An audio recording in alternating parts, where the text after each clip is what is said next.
Owaisi. Thank you, sir, for talking to us. Sir, Prime Minister is going to make a visit to Israel, and he's going to be the first Prime Minister visiting Israel. What are your thoughts about the same? See, he is the first Indian Prime Minister to visit Israel, and it also marks 50 years of occupation of West Bank, including Jerusalem and Gaza.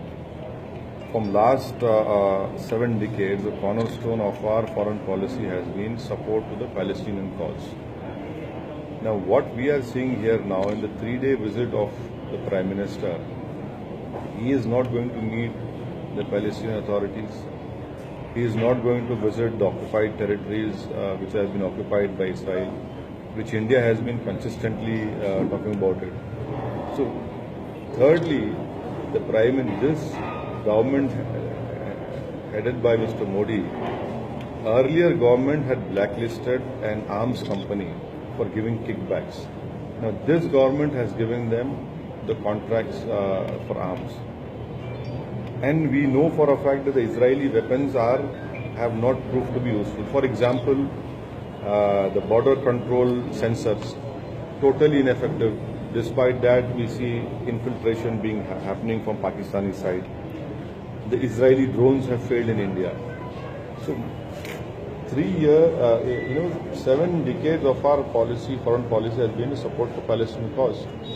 So, I hope that the Prime Minister in his 3-day visit to Israel will also visit the occupied territories, would meet the Palestinian authorities, because there are many countries in the world who, despite maintaining diplomatic relations with Israel, have condemned Israel's occupation of Palestine. And it is also very unfortunate that UNHRC had found that Israel has committed war crimes. India was one of those 5 countries which abstained from voting. So we have, since last 80 years, we have been supporting the Palestinians. That has been the policy. What we are seeing now is a complete change in that policy. So the agenda is supposed to be development, countering terrorism. Do you think will be of any effect after this trip of You see, agenda is now that no more Palestinian cause is no more dearer to this particular government, which every government has done it. That has been the cornerstone of our foreign policy.